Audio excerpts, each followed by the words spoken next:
To learn about the off-grid lifestyle and to be inspired to live your dreams, click subscribe so you don't miss anything. Hit the bell notification. Okay, so today I'm back at the tiny house build. Now, yesterday I told you I was going to buy the 2x4s to make the rafters, the roof, the attic. And then I also showed you that I laid out one side of my rafter. I laid it out, I had two 2x4s, and that's all I needed. That way I could get an idea to make sure that what I was buying was correct. You know, numbers on paper are one thing, but actual reality is a completely different story. So I laid it all out, and I got everything I needed. I mean, it worked out perfectly. The top rafter, the angle cut, is one board, and then I'll come down with another board. This bottom rafter, I've decided I'm gonna go ahead and cut it 6 feet, and I'll just use two boards at 6 feet and tie them together. Now, how do you tie them together? Well, you buy these things. Now hold on, I mean, there's several ways, and I want to cover all the ways. You can buy these, and I'm probably pronouncing it wrong. I think it's called gusset plates. What it is it's got these little sharp spikes that come out of it. And so you hammer these spikes into your board, and it will connect two boards together like that. Now, these things are $1 a piece, and I already had to buy 24 of them. So, I mean, it's just unreasonable to buy it for all your rafters. And you got to buy it for both sides. Remember that. Well, I decided I wasn't going to do that. I was going to make my own, and you can make your own. I mean, you can Google this. My grandfather was a master carpenter. He worked carpentry his entire life for a big company in St. Louis, Missouri.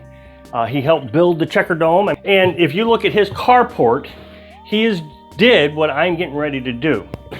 So you can make gusset plates out of plywood. And it's really not hard to do. You just cut it out and you nail it on both sides. The problem is when you come up to the side of the house, that plywood thickness will interfere with anything that you want to put there. So you have to buy gusset plates for that side. So you got to buy for that side and for that side, and then everything else you can use the plywood for. Now, to hem the seam here, that's going to take a beefy piece of wood. So what I'll do is when I connect, let's pretend this is cut in half right here. What I'll do is I'll bring the two pieces together, and then I'm going to put another 2x4 on both sides to hold this seam together, because that's going to take a lot of strength. And so, I don't know, whatever material I have left over, I think I'm going to have 3 feet of material left over per rafter left over, so then I'll just use 1.5 feet on each side, and that'll keep it nice and solid, very secure. Now, some people told me I only need one 2x4 to hold that together, but I'm going to use 2 for the extra strength. What I'm going to do is I'm going to cut this one rafter right here. I'm going to cut this. All the little cuts I need to make this cut right here. I'm going to have to cut this right here, straight up and down. And then I'm going to have to cut, of course, the one I just showed you. And then finally, I'm going to cut that one right there. That's the angles I got to cut. That will produce one side. Well, then all I got to do is duplicate that. So I can take this board, and duplicate it. And then I can flop it over to the other side, and it all should line up if all my measurements are right. The thing is if I'm going to make a mistake, I want to do it on the first rafter, because I don't want to just waste money. You know, if I build 9 rafters and they all had the same mistake, then I got to spend I think I spent $375 today. So I want to make my mistake on my first rafter, so I'm just making a mistake on, 20 or 30 bucks. Then, once I have this one rafter, perfect, absolutely perfect, then I'm going to mark all the boards, master board. That's what I'm going to call it, master board. I was going to paint them white, so I didn't mix it up with any other material. But once I have this cut out, then I'll be able to use that as a guide for the rest of the rafters. All I got to do is mark it, cut it, mark it, cut it.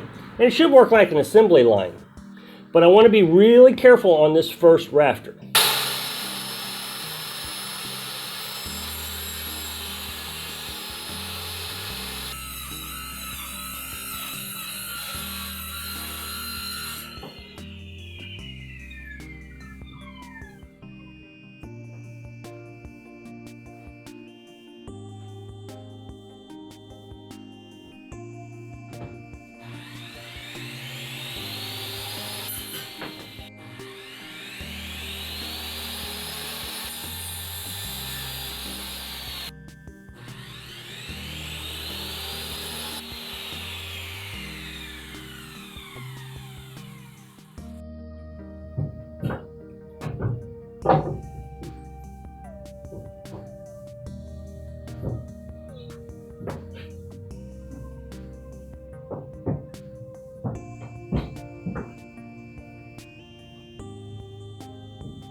I'm sure you saw me mark a second board using my first board. In order to make my peak, I just have to use the board and then revert, it's like a mirror image on the other side. And so if I've done all my measurements correctly and got all my angles correct, those two will line up perfectly, and then I can just assemble it from one board. That'd be my first board guide. Okay, so this is the first cut that I made off the first board. It's just the scrap piece, the piece you throw away. Well, I went ahead and wrote master on it as a master guide. Not only will I use the board, the first board that I cut as my master, but I can use this as a quick check guide to make sure that it's all working out. So this is my second board that I've cut, so I should be able to just lay this right up against here, and it all come out perfectly square and even. So it's just a quick reference. So I'm going to hang on to these little pieces off my first cuts and just put them to the side. All right, so here was my original line that I drew out from the chalk line. So I'm going to square all this back up, and then I should be able to get these boards to line up perfectly. Okay, so I got my blue line. I got everything squared away on the blue line right here at the side of the board. Then I was able to line up the two boards here, matched up perfectly after I made my cut. So then what I'm going to do is I'm going to attach this side with screws. I'm not going to make a permanent attachment just yet. This is all going to be temporary. I'm going to take it all apart once I get it built. That way I continue to use these boards as the master guide for the 8 other rafters that I have to build.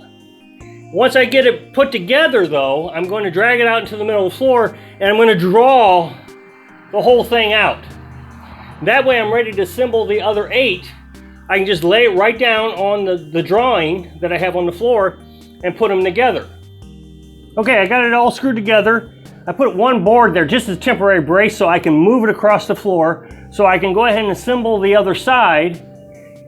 And then once I am satisfied, then I can take this board off and make it an actual support there. So I'll have to cut that as an angle also. Okay, so now I've kind of laid out the entire rafter system, both sides. It's not tacked together. I got this side tacked together over here, but this side, it's all loose. And now what I'm going to do is make the bracing permanent, not permanent, but I'm going to make it so I can cut it. And I'll need 2 pieces on this side, 2 pieces on that side. And then that should be it. Then I can just start manufacturing the rest of the rafters. My original thought was I was going to cut all the pieces first and then assemble them, but I decided that I'm not going to do that just in case I make a mistake along the way. What I'll do is I'll cut all the pieces out for one rafter, assemble it to make sure it's right. That way if I mess up, I'm only messing up a few boards instead of, all of them. Okay, so no, I can't get it all in the picture, but that's most of it. That's what the rafter looks like. And I got to make 8 more of these. Now, all I got to do is pick up this side and start duplicating these cuts. I literally just have to pick up this board and cut it again and again and again. Actually, since I'm doing it 8 times, I got to cut this board 16 times because it's duplicated on both sides. So, just like that. So everything that I cut on this side, once I get this picked up, I'm not going to pick my screws up. See, I screwed them in to the side here. So all I got to do is I can just pick it up, and then I can put my next board in here. I drew lines. I don't know if you can see, it's pretty dark in here. So I know exactly where that goes. So all I got to do is just set my boards down on my next set and start putting it together. After I finished the video, I realized that I had forgotten a board. So I wanted to fill this in on the video. It's not going to be edited correctly, but I know if I don't say something in the video, a lot of people are going to tell me that I built the rafters wrong. So I forgot to show you that I have to add a board here. Sure does make you feel good when you build something on your own. So I hope I can encourage you to create something today. Thanks for watching.